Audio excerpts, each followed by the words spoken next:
Good morning friends.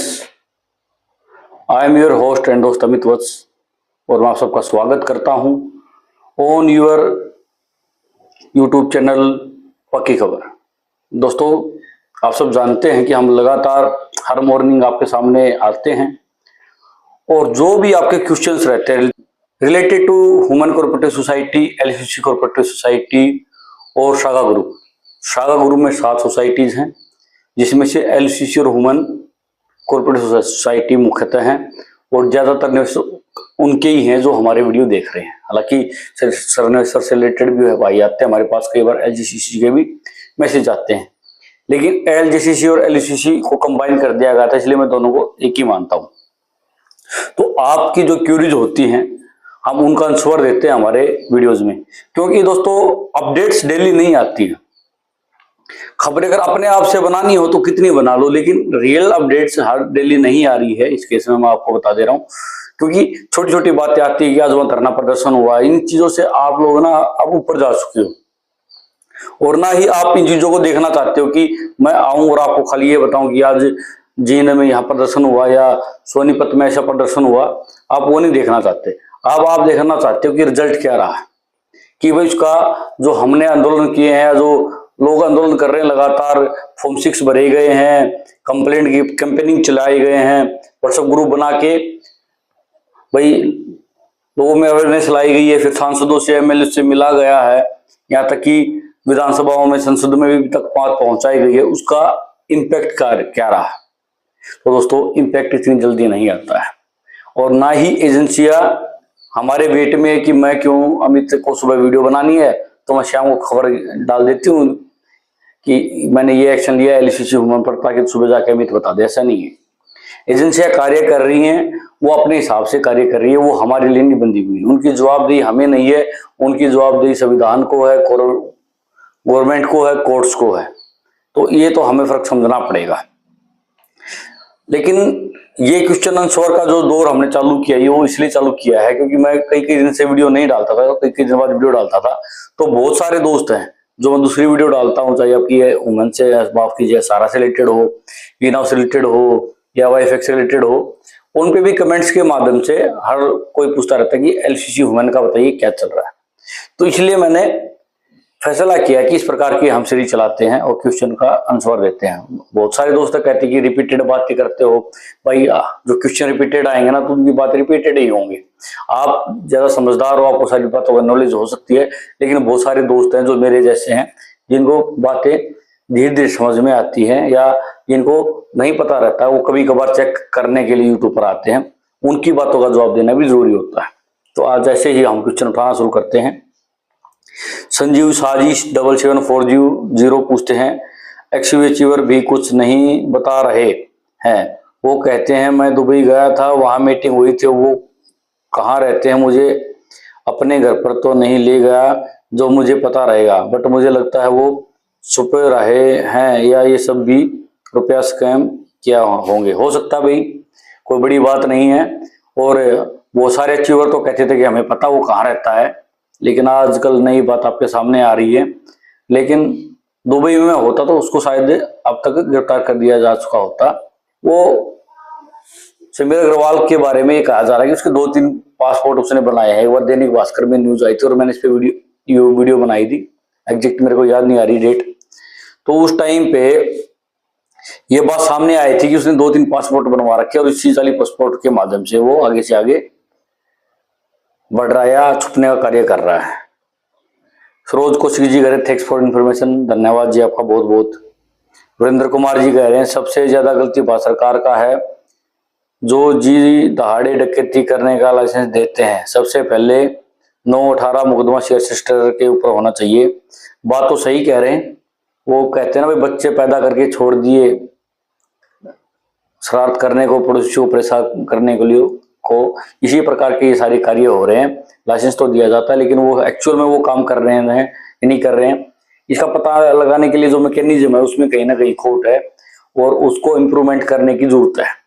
हमारी जो bureaucracy है उस पर लगातार सवाल उठाते रहते हैं लोग, लेकिन हम ज्यादा उस पर बात नहीं करना चाहेंगे अब, क्योंकि जो होना तो हो चुका है।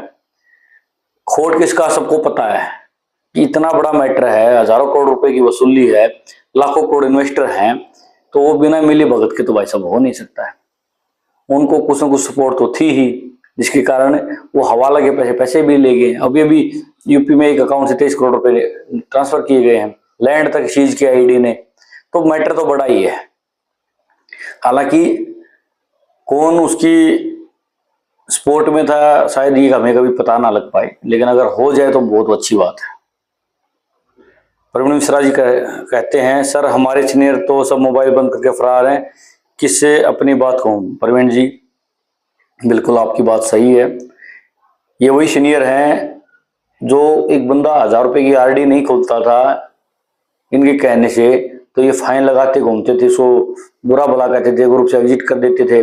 अच्छा, कोई पुराने कपड़े, जैसे कोई मेरा जैसा आदमी चला गया वहां, जो सादा आदमी है, गरीब आदमी है, वो थोड़े से कैजुअल कपड़े डाल गया, जैसे कुर्ता पजामा पहनते हैं गाँव में, या थोड़ी सी पुरानी पैंट शर्ट डाल गया, बेल्ट मेरी खराब है, बेल्ट लगानी पड़ेगी, शेव बना के रखो, जूते ऐसे होने चाहिए, फलन चीज ऐसे होनी चाहिए, टाई ऐसे होनी चाहिए, ये सब बड़ा ज्ञान देते थे ये लोग। और अब जब मुसीबत का समय है तब ये लोग हमें याद तक नहीं कर रहे हैं कि कहाँ पड़े हो भाई। ये आपका नहीं सबका हाल है, और ऐसे लोगों को तो जरूर सजा मिलनी चाहिए। संजीव शाह जी कह रहे हैं, अब सॉल्यूशन कैसे होगा, कोई इस पर बात नहीं कर रहा है।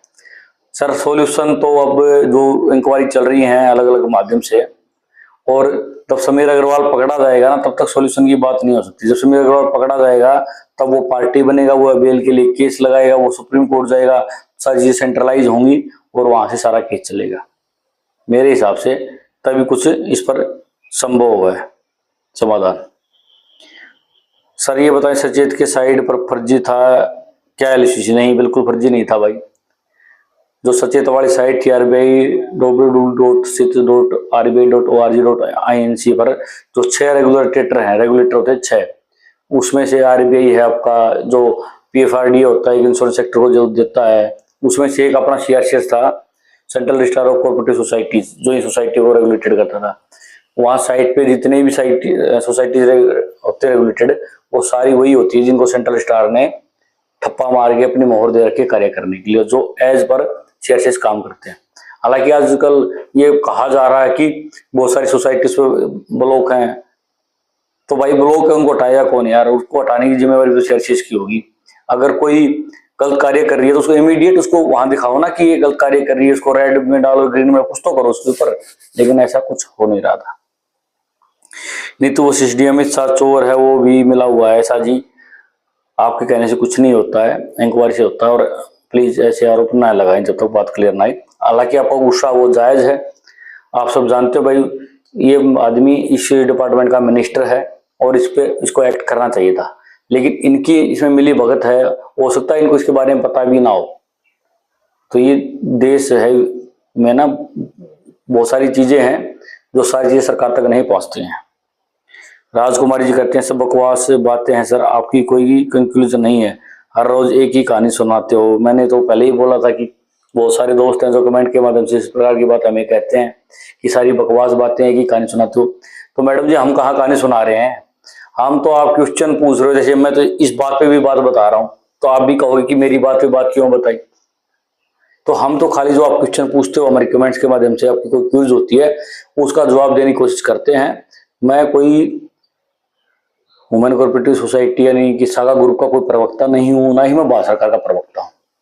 मैंने जब ये चैनल स्टार्ट किया, वीडियो बनाने शुरू की, उस टाइम पे बहुत सारे रूमर्स चल रहे थे और बहुत सारे दोस्त परेशान थे क्या करें। उस टाइम पे कोई लिंक मांग रहा था, कोई पैसे मांग रहा था, तब हमने चैनल स्टार्ट किया था और आपको अवेयरनेस देनी शुरू की थी। उसके बाद जब जानकारियां कम आने लगी तो हमने वीडियो डालना कम कर दिया, लेकिन फिर भी लोग कमेंट्स के माध्यम से दूसरी भी जो वीडियो डालते हैं उस पर भी क्वेश्चन पूछते रहे, इसलिए मैंने ये प्रोग्राम स्टार्ट किया जिसमें हम आपके जो क्वेश्चन रहते हैं उनका जवाब देते हैं। नितोशिष जी कहते हैं, ना तो प्रशासन को क्या कुछ भी नहीं पता। बात तो सही है आपकी, प्रशासन को क्या कुछ नहीं पता, इसके बारे में मैंने बोला है कि इतना बड़ा सिस्टम बिना किसी की सपोर्ट के नहीं चल सकता है। राजेश कुमार जी, राजेश कुमार ह्यूमन सोसाइटी पानीपत हरियाणा से, कब तक पे मिलेगा? राजेश कुमार जी हमसे वही बात कर रहे हैं और इसी चीज के वेट में है कि कब पैसा मिलेगा। हालांकि पैसा मिलेगा जरूर, लेकिन समय कितना लग जाएगा ना, उसका कहना बहुत जल्दबाजी होगी। सर एक ग्रुप है मदन लाल आजाद का जिसमें हजारों लोग हैं, ग्रुप है, होगा जी, मैं उस ग्रुप के बारे में नहीं जानता। आजकल ग्रुप हर कोई बना सकता है। सर एजेंट को सुरक्षा मिलेगा, बिल्कुल मिलेगा। अगर एजेंट ने कोई पैसा अपनी जेब में नहीं रखा है तो उसको बिल्कुल सुरक्षा मिलेगी। उसको अपनी बात खुल के रखनी चाहिए और सबको बतानी चाहिए। और अगर आपको कोई समस्या है, कोई मारने की धमकी दे रहा है, तो आप कानून का सहारा ले सकते हैं। हरियाणा में 112 पे कॉल करके आप पुलिस बुलाइए, जैसे हरियाणा ही बताता हूँ। आपके यहाँ जो सिस्टम उससे बात करें तो उसका फीडबैक उनको देना जरूर पड़ता है। देखो जो कानून है वो सबके लिए है। अगर वो इन्वेस्टर के लिए कानून है तो जिन्हें इन्वेस्ट करा है उसके लिए भी कानून है। अगर कल को समीर अग्रवाल को पकड़ के लेके आएंगे ना, तो ऐसा नहीं उसको आते फांसी टांग देंगे, उसको भी वकील करने का मौका मिलेगा, अपनी बातें कहने का मौका मिलेगा। यहाँ तो जो असमल कसाब को भी कितने साल तक पैरवी हुई है, आतंकवादी को जिन्हें 250 लोगों को मार डाला था। तो इस प्रकार की कोई घबराने की जरूरत नहीं है, आपने ऐसा कुछ नहीं किया। शिवम साहनी जी, हेलो, तुम के पक्की खबर रोज देता है, मेरे को समझ में नहीं आता है। ऐसा जी साइनी जी, लैंग्वेज प्रॉब्लम हो सकती है। मैं एक्चुअली मेरी मदर टंग हरियाणवी है और मैं हिंदी में वीडियो बनाने की कोशिश करता हूँ, तो बहुत सारे शब्द हैं जो नहीं आते हमें हिंदी के, जो हमारे अंदर शब्द, जो हमारा शब्दकोश उसमें कमी है, इसलिए कई बार वहाँ हरियाणवी शब्द फिट कर देते हैं हम, वो ऑटोमेटिक निकल जाते हैं, जिससे आप पूरा सेंटेंस आपको शायद समझ नहीं आ रहा हो कि मैं क्या कहना चाह रहा हूँ। शिवम सानी जी, मैं तुम्हारा वीडियो 3 महीना से देख रहा। हाँ, बस तुम अपनी मर्जी से वीडियो के सबको गुमराह कर रहा है। भाई हमने कहाँ गुमराह कर दिया? हमने कौन सी पब्लिक गैदरिंग के लिए पैसा इकट्ठा करने के लिए बोल दिया? मैं तो अभी तक किसी को बोला नहीं है कि आप ये कीजिए।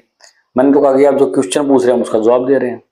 गुमराह करने की बात तो ये है ना, तब मैं ये बोलूँ कि आपको किसी के खिलाफ आंदोलन नहीं करना है, आपको एफआईआर है वो वापिस ले लेनी चाहिए, या आप कोर्ट में ना जाए। मैं तो खुल के बोलता हूँ कि जो जैसे विरोध कर सकता है, जो जैसे एफर्ट लगा सकता है, उसको ऐसे एफर्ट्स लगाने चाहिए ताकि सबका पैसा मिले।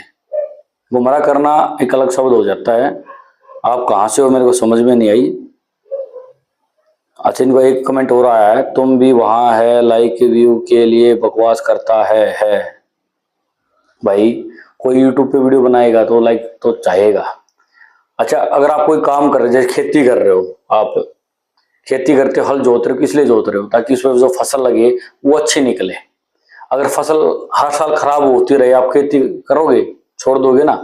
तो वैसे ही अगर हम कोई मेहनत कर रहे हैं तो हमें लग रहा है कि अगर लाइक आएंगे, लोग शेयर करेंगे ना वीडियो, तो हमें लगेगा कि जो मेहनत हम कर रहे हैं वो लोगों को पसंद आ रही है और करते रहना चाहिए।